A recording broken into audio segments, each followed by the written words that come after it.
Take our break. Don't go away. I'll be right back after this very short pause.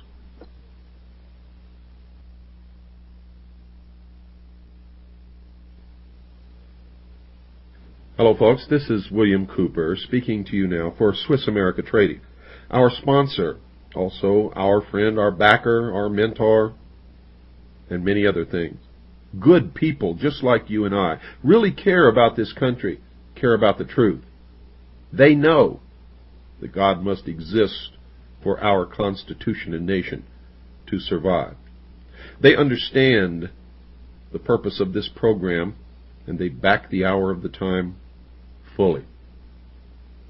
Now, folks, they're also a business that provides investments for people who want to protect their assets during hard times, economic collapse, times of inflation, depression. You think of it, and they can provide it to help you as far as hard assets are concerned.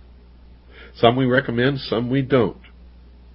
They have non-confiscatable, non-reportable hard assets. They have bullion. They have precious metals of many different kinds. All of these have been proven throughout history to be the very best, and in most cases the only means of protecting your assets, the things that you've worked for all of your life. So call now 1-800-289-2646 and talk to them. Ask them what they have available, what they recommend, and ask them about their other programs. Do it now. 1-800-289-2646. And for the first 200 callers, folks, you will get Harry Figge's report entitled Tackle the Debt. Also, mention my name, William Cooper, for a free newsletter on protecting your future. And by protecting your future, folks, you're protecting the future of the hour of the time, and of course, freedom for the world. So call now 1-800-289-2646. That's 1-800-289-2646. You'll be glad that you did.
The Popol Vuh follows the traditional form by involving its principal characters in a series of superhuman and supernatural adventurers.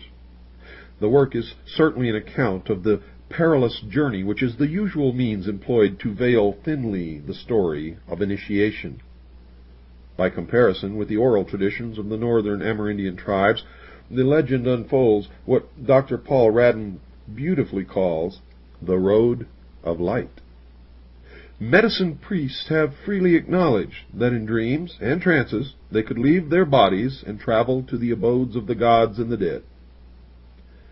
To make this journey while still living is initiation, for it is conscious participation in the fact of immortality. In some cults, the neophyte was given sacred drugs to intensify his psychic faculties, as in the case of the notorious peyote sect, or was subjected to hypnotic influence, like the followers of the ghost shirt religion. By some means, a condition of death was simulated, and the consciousness or superior self passed through certain internal experiences of which at least a partial memory was preserved. The entire process of creation took place within the green and azure coils of the plumed serpent. On several continents, the serpent was among the important symbols of the initiate priest.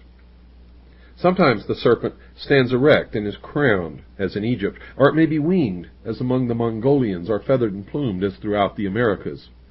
Obviously, the natives did not intend to imply that they believed in the actual existence of winged snakes, for no such creatures ever existed among them. The serpent was a wisdom symbol, and when plumed, it meant that wisdom had been given wings and had become spirit, wisdom, or illumination. Price suggests that Matthew chapter 10, verse 16 explains the symbolism of the snake bird.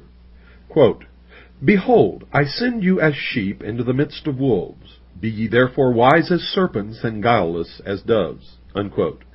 Now let me read the same passage from Matthew chapter 10, verse 16 again, with the mystery religion meaning.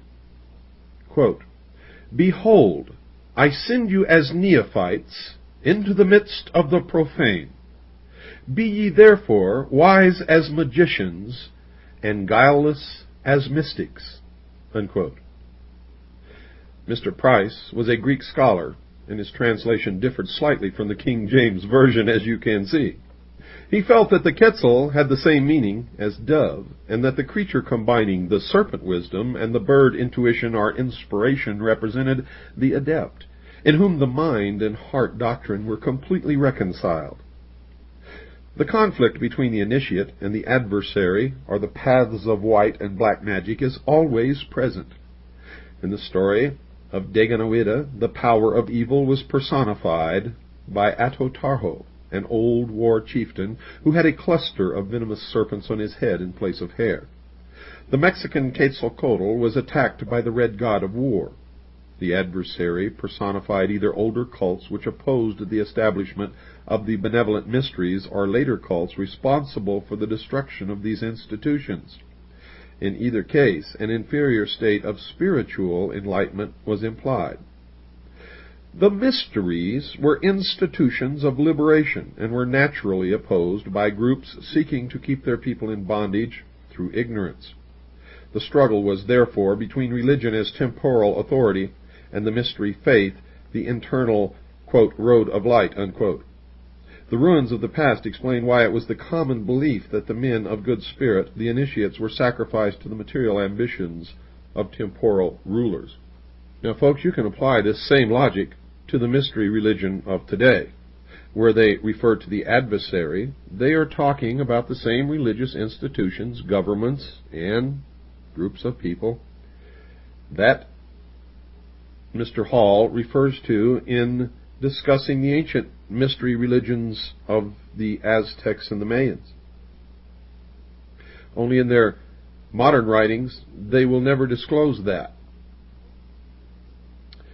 All the aboriginal tribes of North America practiced mystical and magical rites and vestiges of an esoteric tradition served by a priestly class distinguished for sagacity and personal integrity are still to be found among surviving groups. Scattered over a vast area and divided further by lack of a common language, these nomadic bands were approaching the horizon of national existence when the European colonists conquered their lands, decimated their tribes, and destroyed their cultural patterns. So diversified were the traditions of these peoples that it is difficult to summarize their beliefs and doctrines, especially after their legends, histories, and religious institutions were corrupted by outside influences. The European colonists were of no mind to search for the mystical secrets of the Indian life way.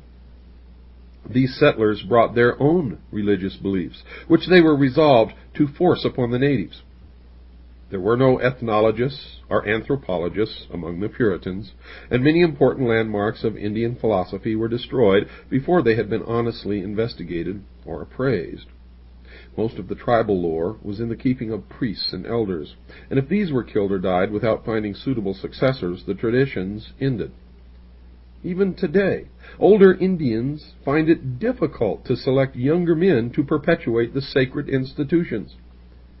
Thus, it is unwise to assume that from available fragments a complete picture of Indian mysticism can ever be reconstructed.